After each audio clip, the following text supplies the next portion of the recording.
Se eu não tenho a ti, não tenho nada. Nada eu serei sem ti, Senhor.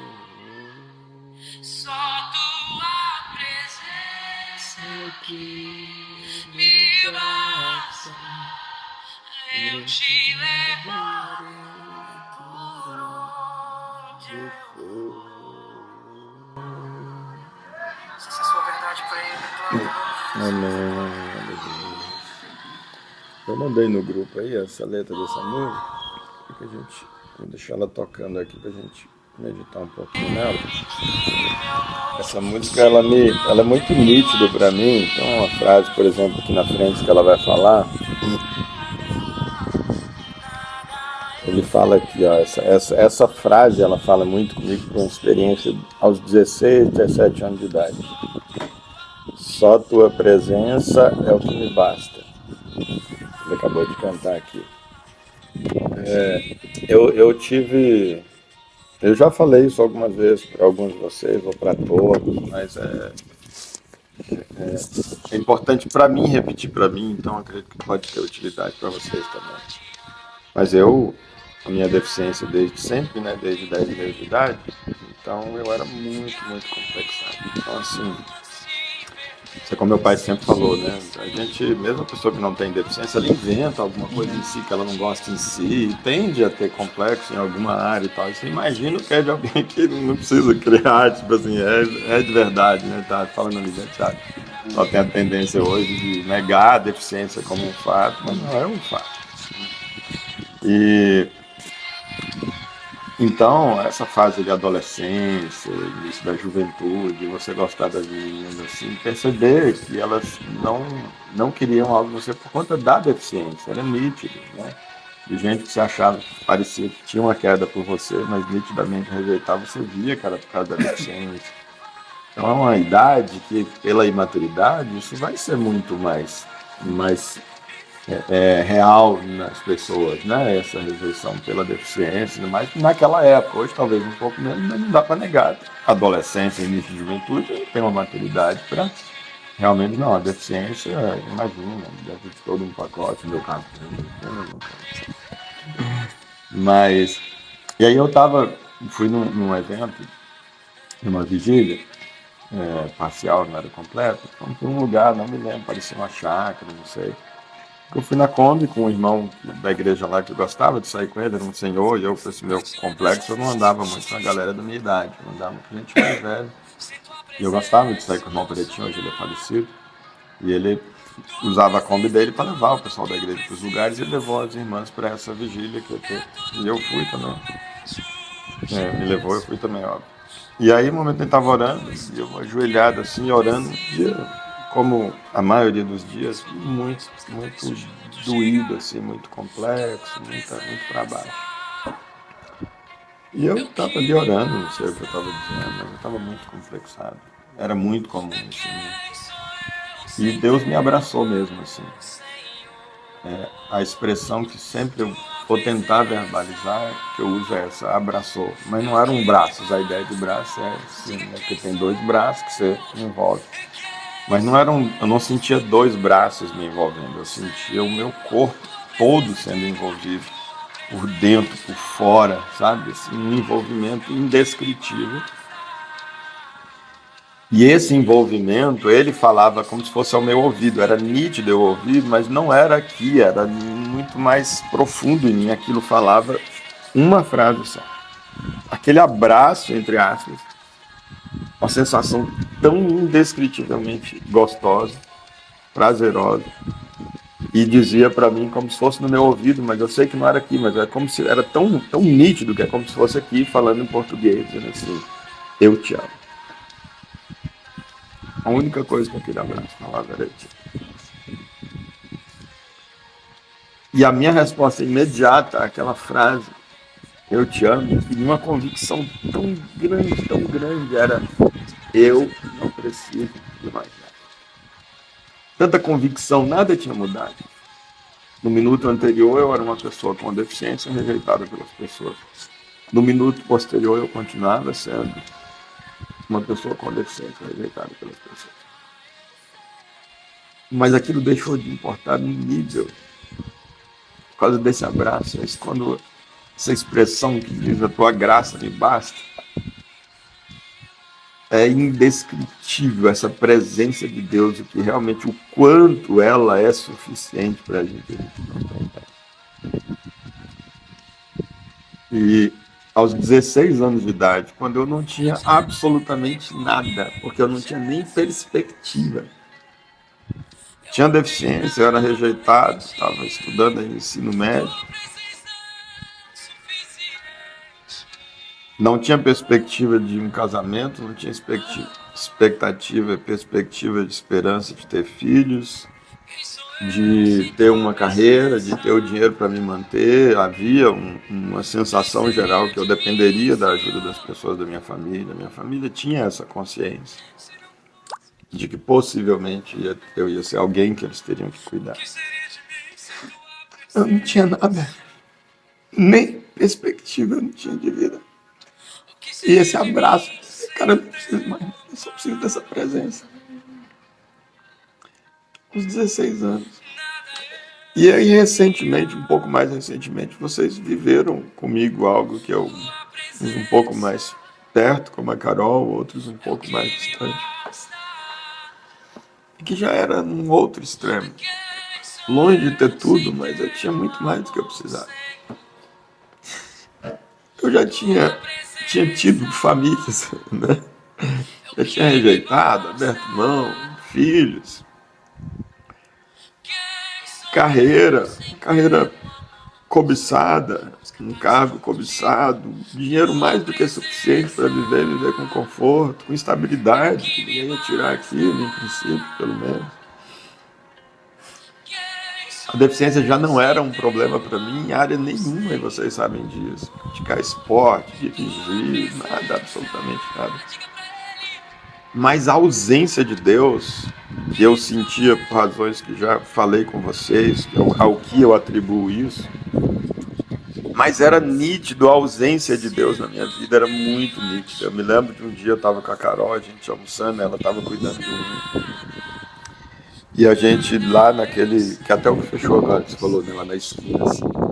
Acho que era aquele restaurante, se não me engano era aquele, era numa esquina igual aquela. E aí eu olhando para ela, e eu não tinha aquele choro convulsivo, era um choro muito leve, uma ou outra lágrima que escorria nessa fase que eu estava. E eu olhando nos olhos dela enquanto a gente esperava o prato, e eu falei, a sensação minha é de que eu estou no inferno. Eu sempre descrevi, no livro eu falava disso sem nunca ter experimentado, eu sempre falei que o inferno para mim é a ausência absoluta de Deus. Não precisa ter fogo, ter capetinho espetando na bunda da gente para ser um lugar terrível. Aliás, os capetinhos vão estar sendo espetados também, né? Mas então a sensação minha era de ausência, por isso eu descrevi. Mas aí eu corrigi imediato e eu falei, não, na verdade no inferno não, na porta do inferno. Por que a porta do inferno eu corrigi? Porque a minha sensação era de que eu já podia ter toda a percepção dessa ausência de Deus que é o inferno, mas alguma coisa dizia para mim que aquilo não era definitivo e que Deus estava ainda ao alcance e que aquilo ia reverter e eu ia voltar a sentir a presença de Deus. Então eu vivi essas duas situações, esses foram os dois momentos mais extremos. Eu já senti a presença de Deus em outros momentos da vida, mas nunca igual essa vez aos 16.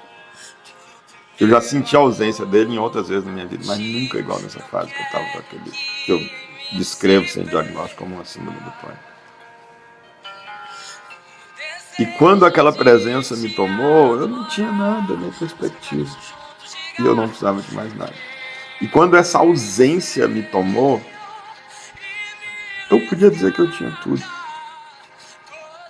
E nada daquilo me realizava. Era um desespero dentro da existência de mim. Então fica muito nítido essa música quando fala sobre a tua presença é o que me basta. E outros trechos que ela vai falar que me lembram muito disso. E por que eu estou falando isso, meus irmãos? Isso serviu para mim, me abençoa. Mas isso certamente é assim que Deus faz, serve para vocês.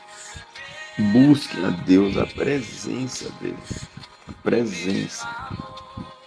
Tem um versículo em Hebreus que eu acho muito legal. Ele diz, portanto, ele vem falando algo sobre Jesus como nosso sumo sacerdote, que a gente pode chegar com toda a ousadia ao trono da graça, porque ele é alguém que pode se compadecer das nossas fraquezas e tal.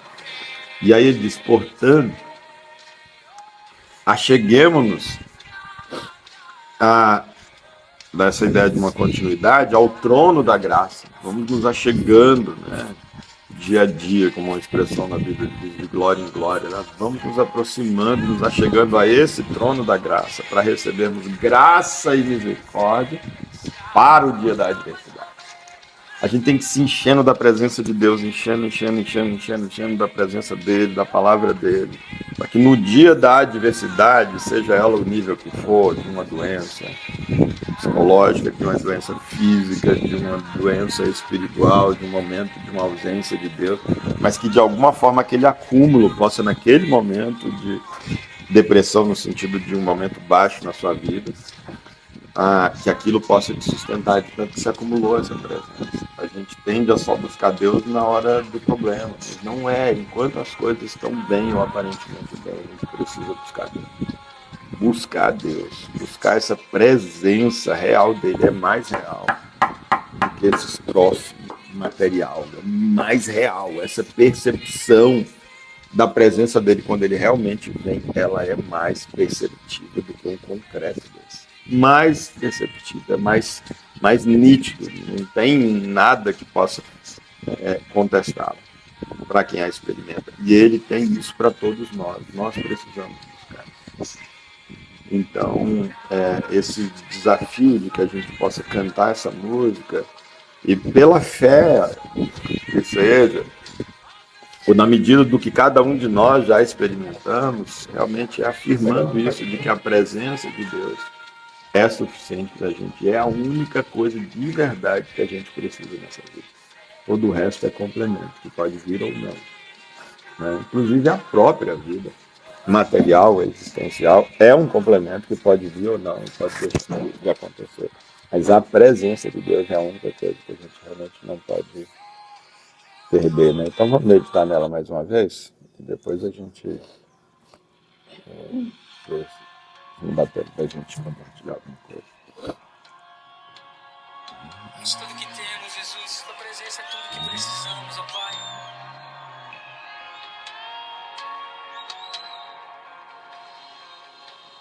Tudo é perda se não tenho a Ti. A Tua graça é o que me basta. Sem Você não sei pra onde ir. Sem Tua presença nada importa. Se eu não tenho a Ti, Não tenho nada eu serei sem Ti, Senhor. Só Tua presença Aqui me basta. Eu Te levarei por onde eu for. Se essa é a sua verdade pra Ele, Amém. Ele fala assim, tua presença, eu não sou nada, né? A gente tem visto ao longo já de algumas semanas, com base nessa primeira frase, antes ainda, na primeira parte da primeira frase, que a gente ainda nem caiu na primeira frase completa ainda, né? Porque a frase completa aqui de Gênesis 1:1 é: no princípio, Deus criou o céu e a terra. Essa é a frase completa. A gente ainda está na primeira parte, um terço da frase, que é no princípio Deus.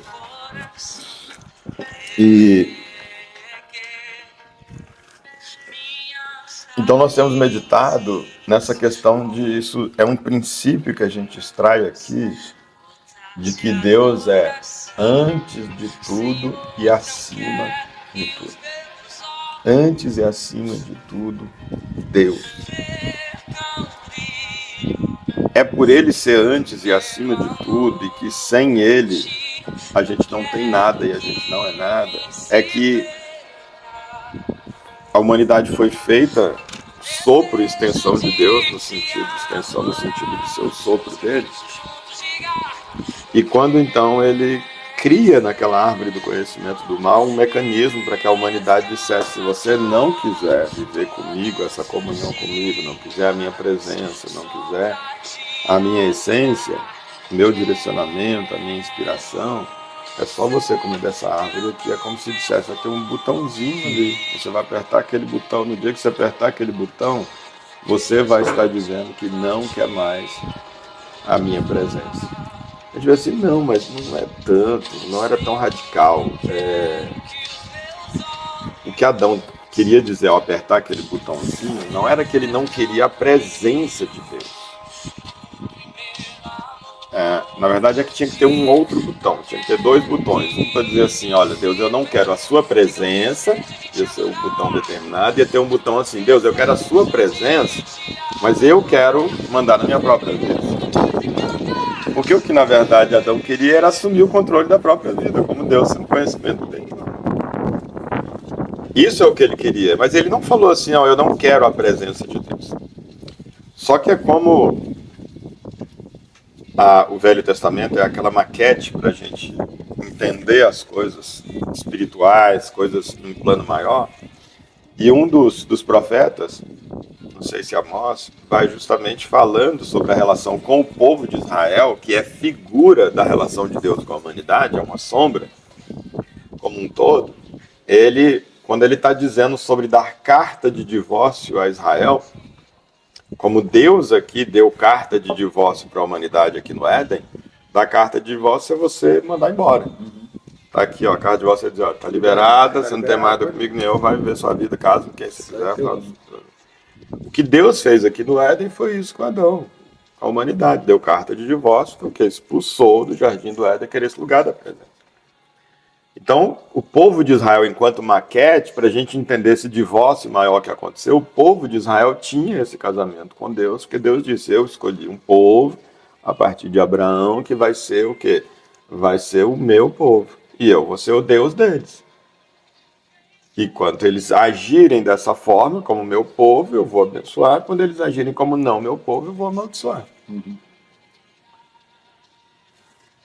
Então ele, dizendo o porquê, salvo engano é Amós, da carta de divórcio, ele vai dizer: olha, eu estou dando carta de divórcio para Israel. Por quê?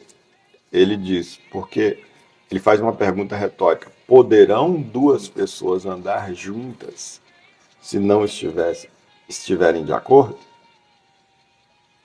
Podem duas pessoas que têm duas cabeças andar juntas se elas não estiverem em acordo? É uma pergunta retórica. Não, não pode, ele está dizendo. Israel quer fazer o que ele quiser. Para a gente manter essa relação, um dos dois vai ter que sujeitar a vontade do outro. Israel diz: é assim que eu quero, é assim que vai ser. E ele diz: eu, como Deus, que sou superior, tenho uma mente superior, sou perfeito, Israel não é perfeito, eu não posso, na minha superioridade, me submeter à cabeça de Israel para a gente poder estar em acordo. Então essa não é uma possibilidade. Do Deus que é perfeito, que é superior, que é criador, sujeitar a sua forma de pensar e a forma de ver a vida à forma da criatura falha, só para poder manter a comunhão.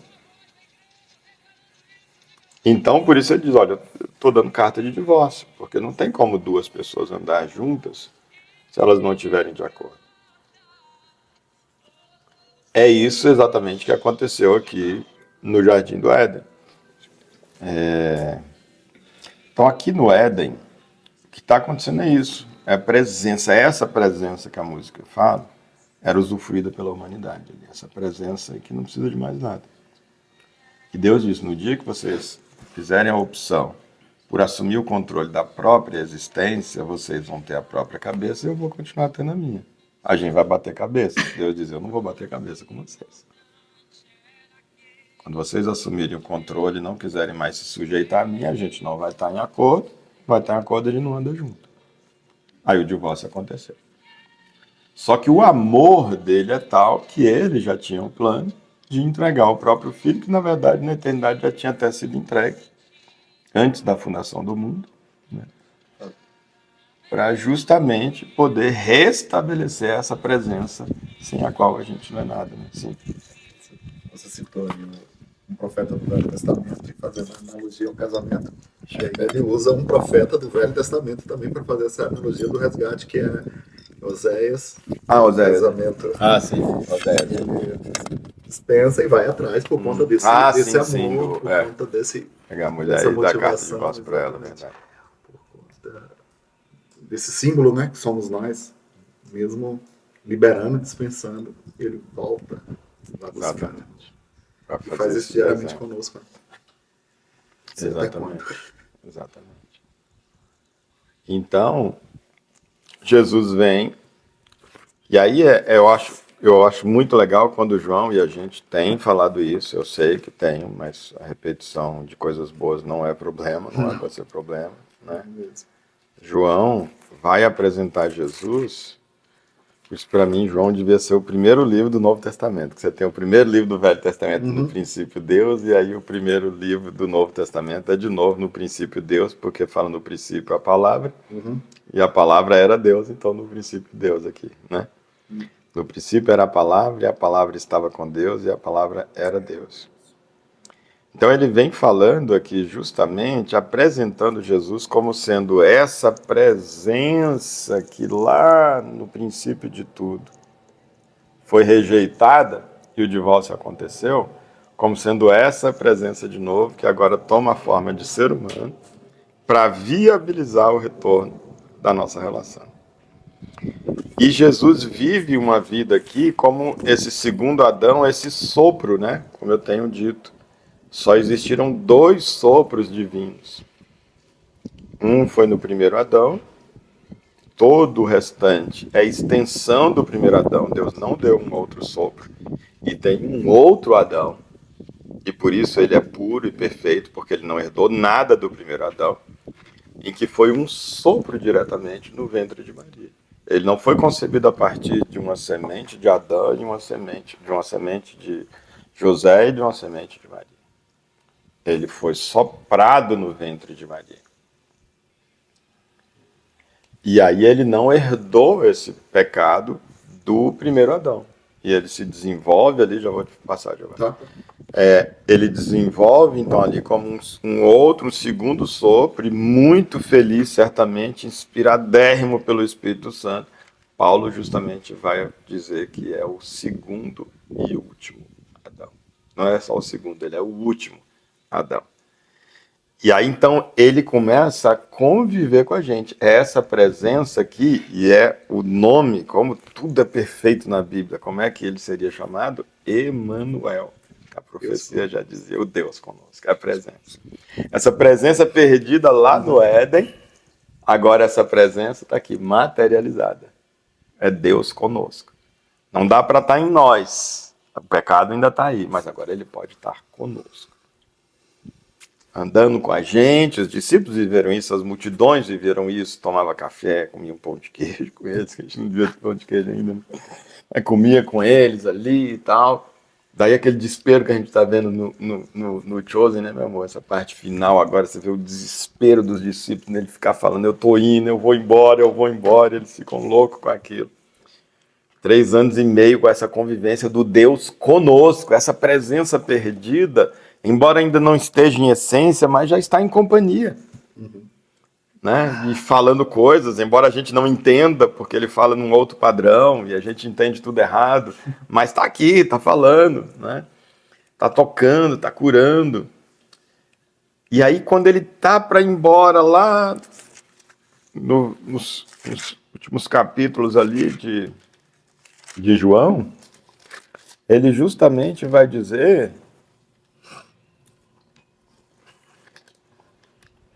Ele diz, por exemplo, no capítulo 16, ele vai falar, versículo 5, agora, porém, eu vou para junto daquele que me enviou.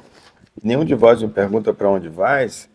Sei que ao dizer isso, o vosso coração fica com tristeza. Versículo 7, todavia, eu vos asseguro que é para o vosso bem que eu parta? Ele diz que tão pesado o coração partir, e ele diz por quê? Se eu não for, o advogado não poderá vir para vós, mas se eu for, eu vou enviar para vocês. Quem é esse advogado? Espírito Santo. O Espírito Santo. Que é a essência dele, é o Espírito de Deus, o Espírito de Jesus, que acompanhou Jesus ao longo desses 33 anos aqui nessa carne. Jesus só era 100% Deus, embora 100% homem, porque ele era habitado 100% por Deus, através do Espírito de Deus. E o Espírito de Deus podia 100% habitar Jesus, porque não havia pecado nele, ele não tinha a semente do pecado.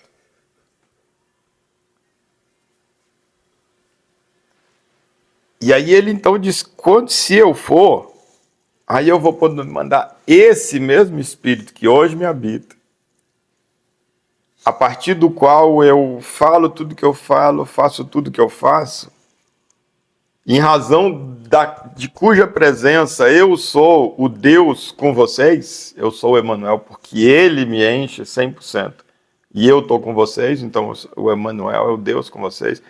Esse que é a razão de Deus estar com vocês, se eu for embora, eu vou poder enviar eles para dentro de vocês.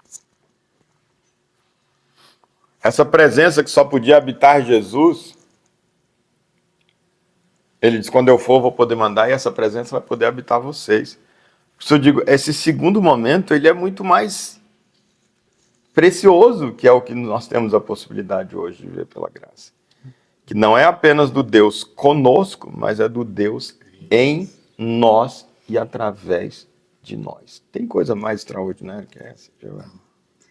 É porque você falou do sopro e a materialização desse dia aí do Espírito Santo vir habitar em nós foi também através de um sopro, né? Quando Jesus aparece no meio dos discípulos, ele sopra literalmente nos discípulos para receber o Espírito Santo. Então, pode-se dizer terceiro sopro, né? De Gênesis, de Jesus, e aí o sopro do Espírito, e ele fala, ó, fica aí, que depois vocês vão ser revestidos novamente, para serem a minha testemunha. Mas é muito palpável, porque nós estamos vivos através do sopro da respiração, e esse vento simboliza um sopro, então é relembrando, né, desse sopro, desse ciclo constantemente. A Bíblia é muito perfeita. Se você me permite, Jeová, só por conta, você tem razão, mas só por conta da ideia que eu digo, eu insistiria como sendo um segundo apenas, você tem toda a razão, mas no sentido de uma nova criatura. Porque nós, ao receber um terceiro sopro, no sentido que eu estou usando, nós seríamos uma terceira pessoa, e não é o caso. Não existe lá o primeiro Adão, Jesus o segundo Adão, e nós a partir do sopro. Nós só somos em Jesus, que é o primeiro sopro. Sim. E veja que o sopro soprado pelo soprado ainda é a extensão do soprado. Sim, do segundo. Né? Quando Jesus sopra, mas ele é sopro. Então ele só está estendendo o seu sopro da mesma forma que o primeiro Adão, a semente dele vem e cria um outro, você poderia chamar de um sopro, mas é apenas a extensão, né? Você fala da sombra lá, Só porque eu gosto de manter, você está certo, mas só para manter essa ideia de que é em Jesus e é no corpo dele, entendeu? Porque no Velho Testamento, o profeta Ezequiel teve a visão do Vale de Ossos Secos e diz isso, Deus soprando naqueles ossos e eles nascendo de novo. Mas é o mesmo sopro lá de Adão, que essa extensão é bem a confirmação do que você está falando. E foi materializado em nós mortos, recebendo de Jesus esse sopro, que é a extensão, como você mesmo disse. Então, nós temos à nossa disposição, embora a gente, como Paulo diz, nós ainda temos essa outra pessoa dentro da gente, mas nós temos a possibilidade do Espírito Santo de verdade habitar a gente, o próprio Deus.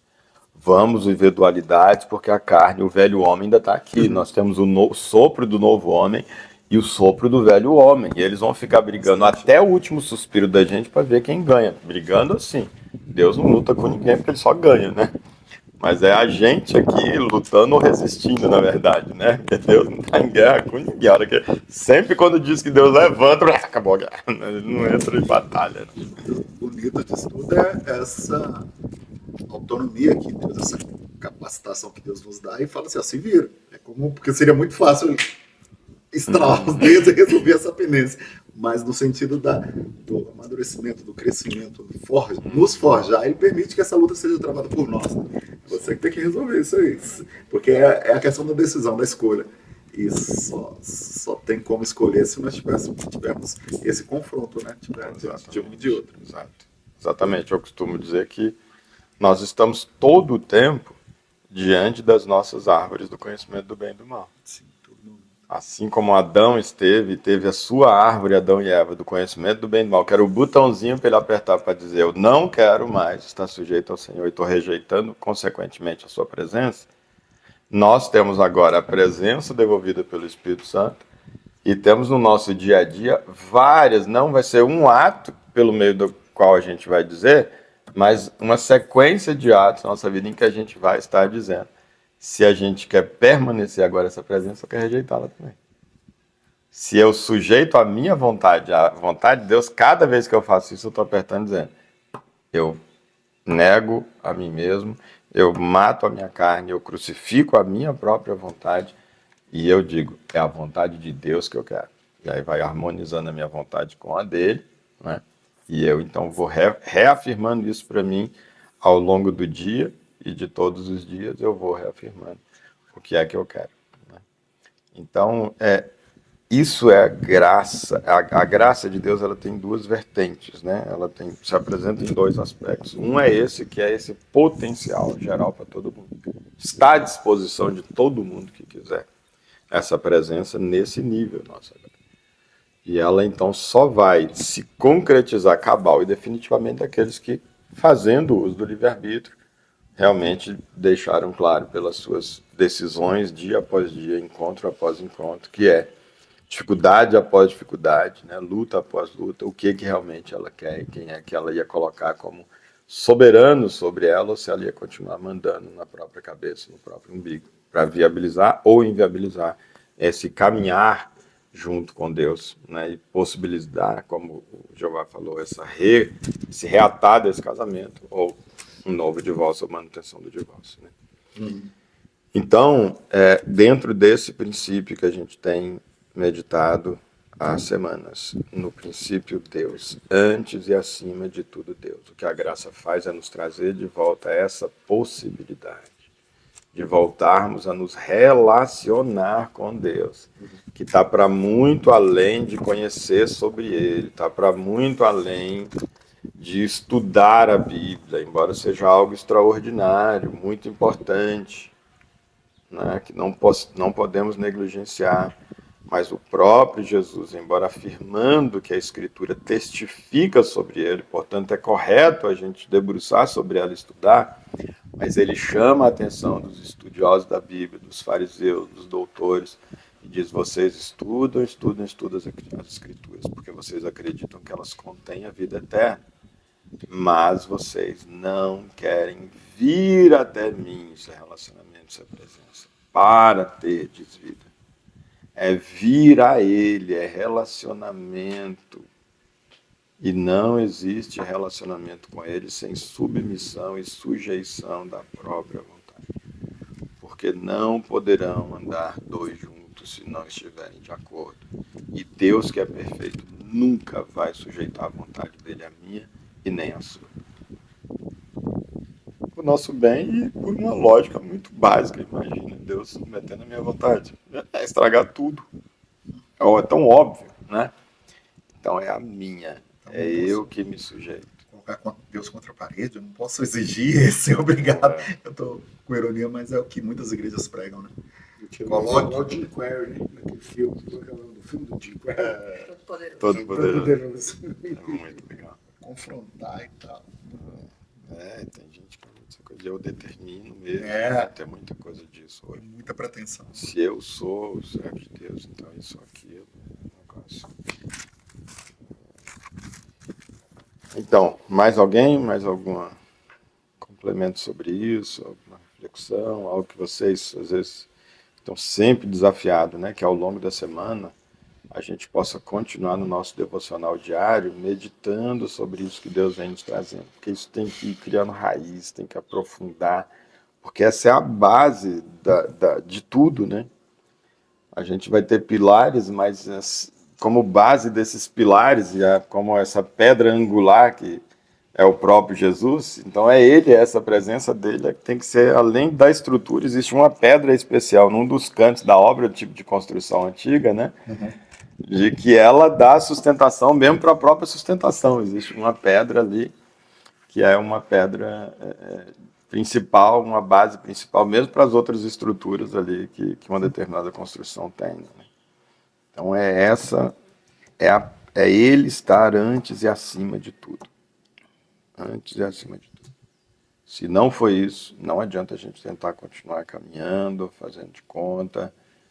A gente precisa ter isso muito bem alicerçado. Então, ao longo da semana, como eu tenho insistido, né, que a gente vá dedicando um momento devocional para continuar meditando nisso. Então, se alguém tiver alguma coisa que Deus tem trazido nesses momentos, quiser compartilhar, fique à vontade, ou que não seja nesse momento, mas de experiência ao longo da semana que isso tem a ver, ou que não seja de experiência, mas de algum texto, como o Jeová, por exemplo, citou alguns. Então, fiquem à vontade.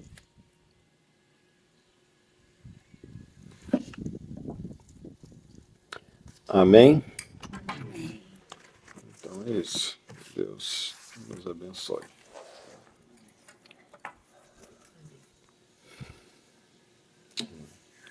Deus, obrigado, Pai, pelo teu amor, pela tua graça, pela tua misericórdia, Senhor Deus. Obrigado pela tua palavra, Senhor Deus.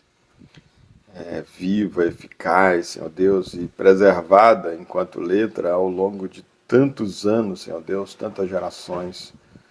É um custo muitas vezes muito alto. Pessoas, Senhor Deus, entregaram as suas próprias vidas para proteger, Senhor Deus, esse texto, essa letra, para viabilizar traduções dela, Senhor Deus, para que chegasse até a gente, para que fosse preservada até os nossos dias. Nós agradecemos muito pela letra, Senhor Deus. Que coisa extraordinária e abençoada que é a letra da Tua palavra. E agradecemos, Senhor Deus, também pelo Espírito da letra, Senhor Deus, que está à nossa disposição, pelo Espírito da verdade, Senhor Deus, que transforma, Senhor Deus, num lugar especial em nós, isso em algo que tem um outro sentido para um plano, Senhor Deus, muito além do que a nossa razão é capaz de alcançar. E, Senhor Deus, o nosso pedido é esse, Senhor Deus, que essa semente possa ser plantada nesse lugar, Senhor Deus, em um lugar no nosso coração, Pai querido, em que o passarinho não possa roubar, em que as pedras não impeçam, Senhor Deus, o crescimento das raízes e que os espinhos, as adversidades da vida, a busca pelo prazer, pelas riquezas e pelos próprios interesses, Senhor Deus, não abafem essa planta, essa árvore que há de crescer com essa Tua palavra e impeça o fruto, Senhor Deus, que não é outro senão a comunhão com o Senhor, o conhecimento relacional com o Senhor, com todos os desdobramentos que isso proporciona. Pai, no nome do Senhor Jesus, complete a boa obra, Senhor. O Senhor é quem deu essa semente, o Senhor é quem plantou, o Senhor é quem rega, o Senhor é quem aduba. Então, Senhor, complete a obra e dá o crescimento e faça frutificar nas nossas vidas. Nós pedimos no nome de Jesus. Amém, amém, amém, amém.